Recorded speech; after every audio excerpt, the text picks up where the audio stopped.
We just got back from a great morning here in Charleston on the Intercoastal Waterway, doing some red fishing. That's right. Had some fun, didn't you? I had a blast. This is your first time catching one of these? This is my first time catching a redfish, yeah.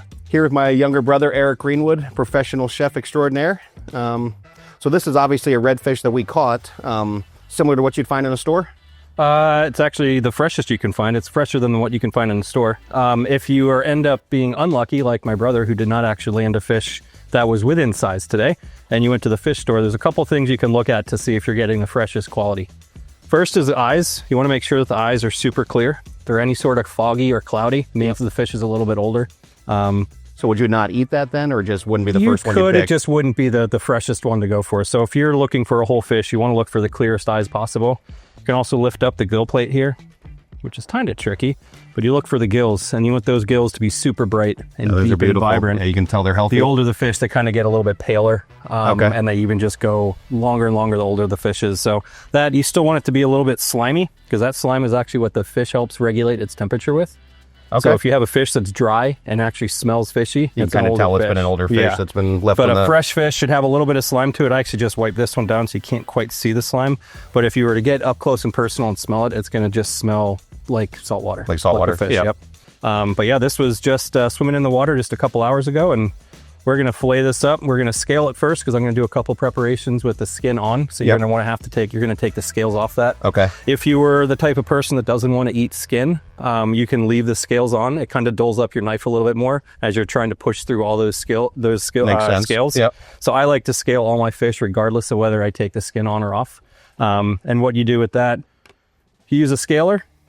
You can get different sizes based on the type of scales. This would be more for like your trout, like super small scales. Okay. Bigger scales. It's not as rough, but it's a bigger gouge. So you can take that and just start rubbing from tail to nose, and you're gonna make a big old mess. Okay. I've seen you also do it with just like a spoon, right? You can use a slotted kitchen spoon. If you're drinking a beer and you can't find anything, take your bottle cap, screw that into a piece of 1x1, and you can use that. Or anything that's gonna get up there. If you have a little kid and they want to help, put a bottle cap at the end of a stick and just have them run around, and it's a great way to keep them occupied while you actually get the filleting away and get it away from the knife work, right? Yeah. Why don't we get started here and you show us how we get this done? Sounds great. So we've got our scaler. Start from the tail end, work your way up. If you want to go big, long strokes, you're going to find that you're getting caught on these scales quite regularly. So you just want to do it in short, brief strokes. Okay. A little bit at a time. Yep. Hold the fish down. And as you can see, that wind's grabbing the scales, but you're just going to work from belly to back. And see what I mean? These big scales, this little guy's not going to do it. It's going to get hung up in there constantly. You're going to start digging into the meat. Dig it into the flesh, and that's not what we want. No. So we're using a big blunt object like this, and it's going to get those big flaky scales. You can kind of see where you're going because the color's changing, obviously, because you're taking when you look into this, once you put the skin back, you got shiny up here where the scales are, and then this is more broken up and a little bit more... Because you've been a little bit more dull. Okay. You're never going to scale them going to the tail because that's the way they're laying, so you're always going to have to go up toward the head. Recommend doing this outside if you can, huh? I feel like you make a mess in the kitchen more than you normally do. I've done it inside, and I've done it in restaurant kitchens. Luckily, at that point, I've had a dishwasher that helps clean up behind me, and they're not super happy with me, and that's pretty darn good. Well, I guess you could just use your hand to rub on it just to make sure that you didn't miss any. And yeah, like you can just, it's going to be a mess when we're done with this. And if you've got a bunch of fish, just get them all scaled at once, and then we can hose down the whole thing. Or even rinse the fish off, any scales you missed. And you can re-rinse it, and then you can feel around and see if you're missing any. This one, I think I did a pretty darn good job, if I don't say so myself. But every fish has two sides. So we flip it over. We do the same thing. We start at the tail. Hope for a lot of wind to clear it off the table for you. So earlier you had mentioned that, you scale a fish, make it easier to eat. Well, you scale a fish, making it easier to fillet, so it doesn't dull down your knife as much. Like I said, you can fillet a fish with scales on it. So if you were not going to eat the skin, but you still wanted to cook it with the skin on, you could leave the scales on. You could leave the scales on, and sometimes that actually adds an added barrier if you're going to do it on a high temp grill. It's going to protect the fish, or the meat on the bottom side. I personally like to eat the flesh because that's where all the omega-3 fatty acids are. So the crispy skin texture is great. You get all those good saturated fats that are good for you. And this is obviously a white light, flaky fish, so that the crispy skin would probably be a nice dynamic when you're eating it. It would be a nice balance to it. Yeah, it's a really nice white fleshy texture. That crispy skin just kind of breaks up the mundane flavors and textures within your mouth. And as a chef, that's what we're always trying to do, is combining contrast flavors, textures, salt and savory. For the whole experience. Yep. And so yeah, the crispy skin, you just get that really nice, awesome crispiness, and you can present that skin side up, because like if you were to go out and get a red snapper, that red flesh that red skin is gorgeous. Yeah. So why would you waste that? You want to sear that really hard, flip it over, one of the best ways to see it presented in a restaurant. Present that really skin cool. up, and it's just amazing that way. So we're gonna finish this up. And you're just going right up to where like the gill plate is, right? The gill plate is right here, and the first set of scales, you might not be able to get those off. If you're really anal, you can go in and just pick them off. But when we fillet, we're going to fillet right up to this. And then the collar is pretty much sitting here, which is on the bottom side of the gill. Yep. So you're not going to really be able to eat that much. You go right up to the top. It goes all the way up to the skull here. And then that's also, when you scale it, it gives you kind of an outline of where to take your knife, so you're not losing out on any of the flesh, any of your fillets. So I think that's pretty good. One more quick overdue. Obviously, you're doing a couple of these fish. You're going to want to just get them all done, and then you can do the cleanup later. You can take this off and rinse it and rinse everything down. You're going to take your next fish out, and it's going to look just like this. So you might as well just get all of the mess out of the way, reset, clean your countertop, make sure all your knives and everything are sharp, and then you've just got beautiful scaled fishes that you can fillet out into skin on or skin off fillets. Very cool. Yeah. So I think we're about done. We're gonna go and get this fish rinsed off, and then we'll be right back to show you how to fillet it. Sounds awesome. Can't wait to eat it. Can't wait to cook it for you.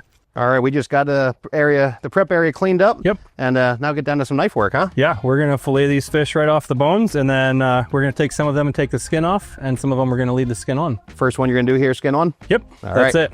So when I like to fillet fish, I like to have a steel, because you always want to have a sharp knife. Every time you use a knife, the edge gets dull. Okay. So it's really quick to just take a few swipes and hone it up a little bit.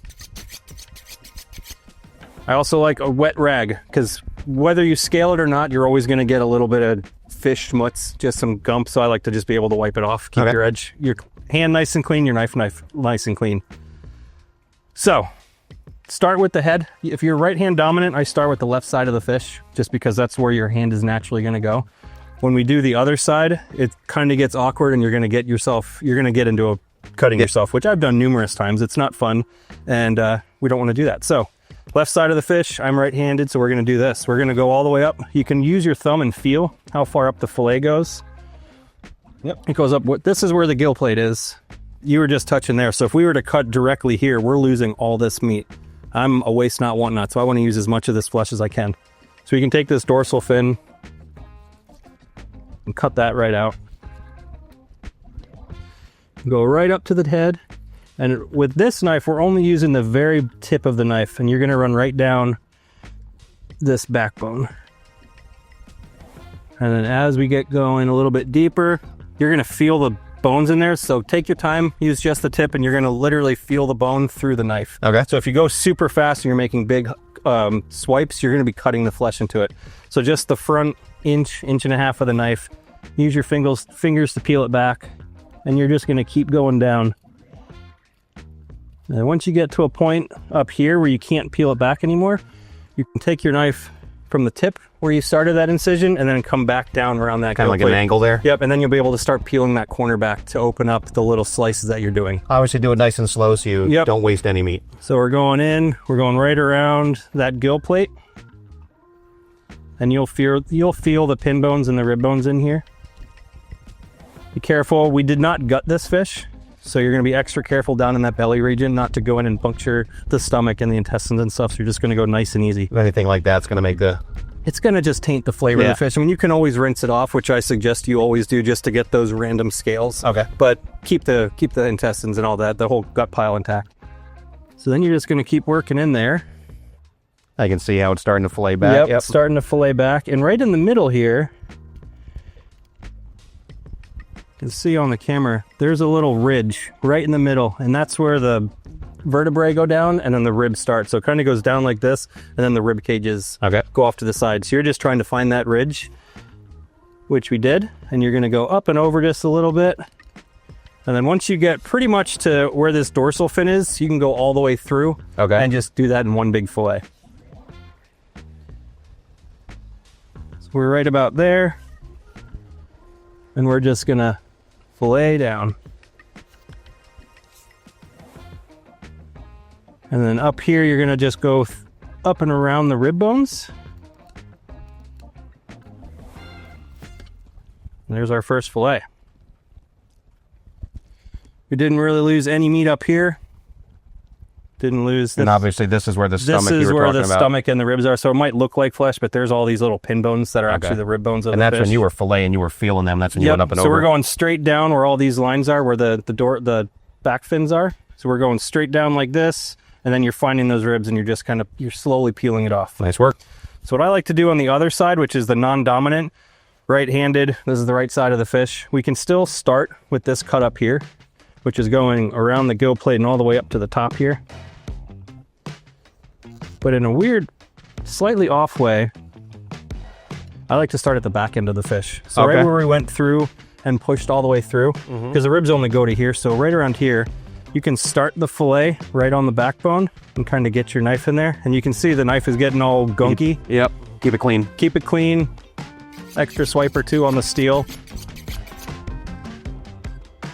And this one we're gonna just work our way through all the way up to the top here.